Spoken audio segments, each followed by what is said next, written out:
So, my name is David Haddad. I own the cigar company known as Fumar Cigars.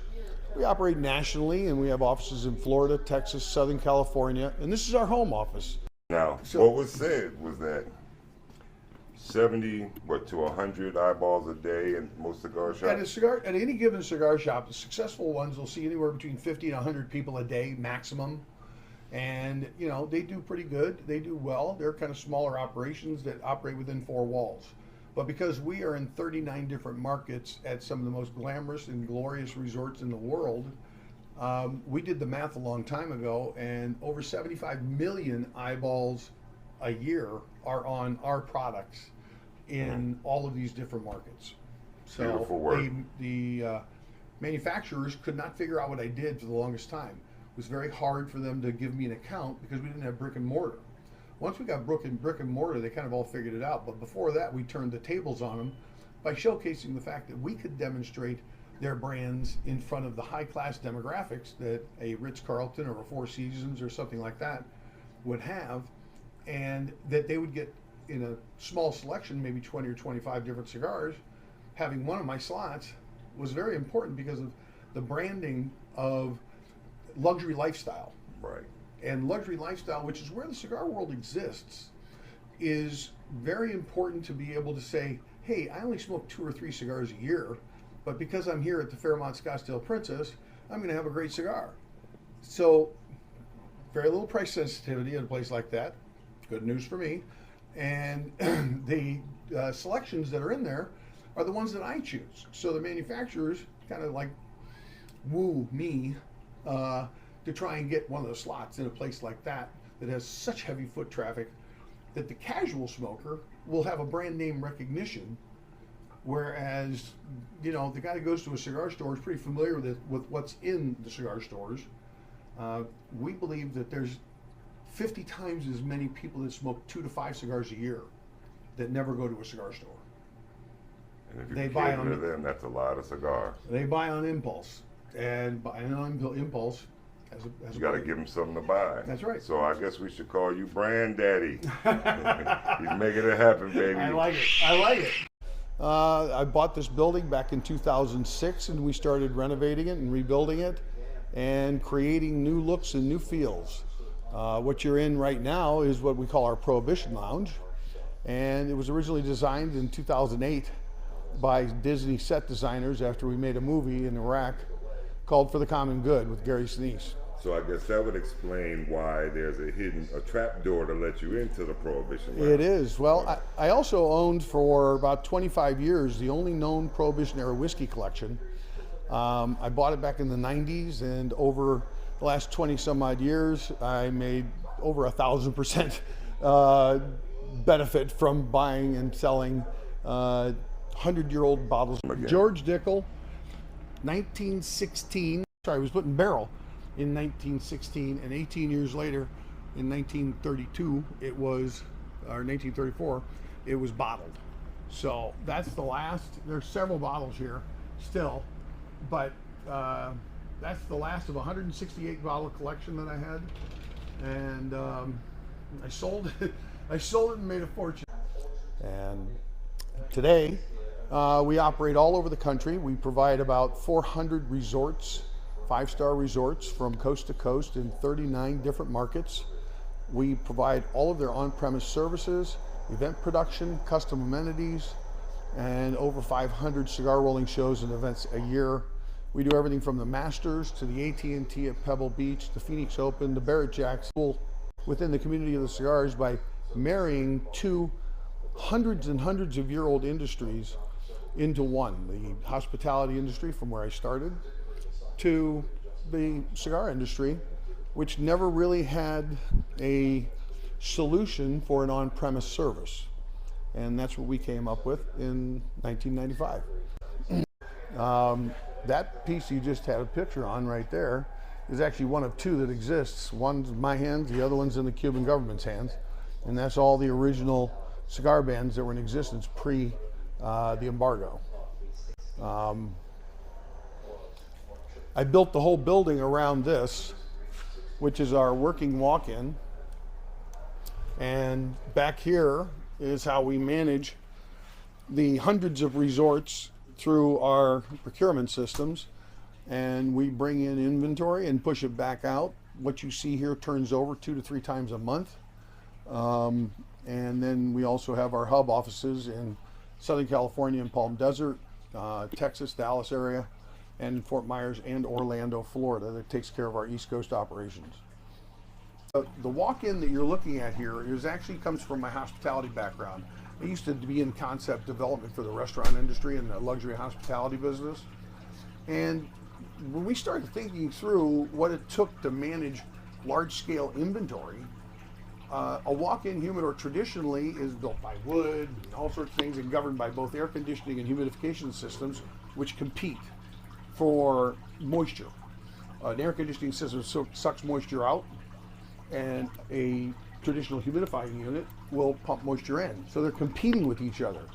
So I decided, why don't we take a walk-in freezer, which is what this is, about 1,200 square feet of it, and oversize the temperature control piece, this piece up here, so that it's only on 3 or 4 minutes an hour. Keeps the temperature at 64 degrees, never changes. A 6-inch cement pad that guarantees that if we lose power, the temperature will stay steady below 70 degrees for at least 6 days. And then it takes very little moisture to keep a sealed cabinet complete. So my mad scientist on my staff invents a swamp cooler, and believe it or not, this thing manages the environment perfectly. So instead of taking what is traditionally done within the industry, we are constantly looking for different ways to do things more efficiently, effectively, and guarantee the quality of the product. We make our own equipment. When we're doing an on-premise business with a resort or a hospitality place or a golf course or a private club, we custom make the equipment, because off-the-rack stuff is junk. And this stuff, these are 1,000. You needed to be built to last. And it had to look the part. I mean, if you're going to work at the Arizona Biltmore, at the Four Seasons, or at the Fairmont, it has to look and feel like it belongs there, and doesn't look like it came from, China. You can't do a polo party with a raggedy set. No, and you can see these are all extremely well built. We use bevel glass. They're about $1,000 a piece to build, and we have over 700 of them. Beautiful. We're going up to the military section. Yeah, our nonprofit foundation is called Friends of Freedom. We've been chartered since 2011 as a nonprofit, but we started really in 2002, not long after 9/11. I happen to own the logo rights to all the branches of the military, and I bought them back in the 90s outright.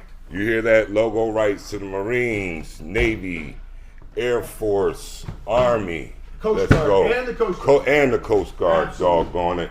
And Support your military. absolutely. And these are not for sale. After 9/11, my wife and I made a decision we'd never sell one again, and we donated over 1.4 million of them to our deployed service members throughout the world. And when I was in Iraq and Afghanistan, I would take 25 to 30,000 cigars with me every trip. And for that, we would host cigar socials in some of the forward operating bases. Wow. Yeah. And Cigar socials. Mm-hmm. Last out. And the United States Air Force, out of Luke Air Force Base, flew that formation with that flag to honor her service to the base. She was known as Lady Duck One, and she was a great lady. Tell us your wife's name. Her name was Judy Haddad. She was a native here of Phoenix. Died at the age of 65. So couldn't have done it without her. I think we're getting to the bourbon, folks. I think we're getting to the bourbon, folks. Hold on, look at this wall. I don't think you guys understand. That means you have to come to Fumar Cigar Lounge and see what's different here. That's me. There's me. Uh-oh. Flight Okay. time. Yeah. You didn't tell us we had a pilot on our hands. I'm not a pilot. Actually, I was in the back seat, sitting In the back seat. sitting right here in the back seat. But that was the me. honeys I won't got know. I got to hit the flights. So I was a back seat guy. So Wow. this is just my personal office as much as it is anything else. But we also use it as our foundation headquarters, and it celebrates the service of those that sacrifice for your freedom. And we do a lot of programming to help benefit those that serve, both active duty veterans, their families, as well as first responders. and everything you see on here is a celebration of them. I happen to be a part of it, but it was them that made the difference. All the flags that you see in the cabinets up here were at the bases that I deployed to. There's about 27 of them. Here we go. We're getting to the flags here, folks. 27 different flags for all the places deployed. This is a real shrine to veterans. And we thank you for your service. We appreciate it. You know what? We don't get to do any of this shit if they don't do it, aren't willing to do what they do. Tony Orlando and I went to Iraq together back in 2009, and Tony is retiring at the end of this year after 65 years in the music industry, 17 #1 hits. We went last night and had dinner with him up in Vegas and watched one of his last shows, and he's been a friend for a long time. We've done a lot of work together, and he's a great American.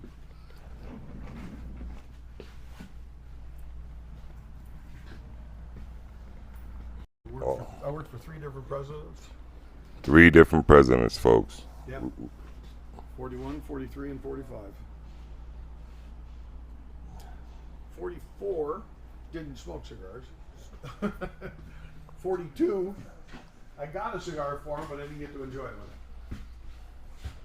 And I wanted to apologize, folks. Everything you've seen has been for the hotels and the resorts. We want you to see the retail side.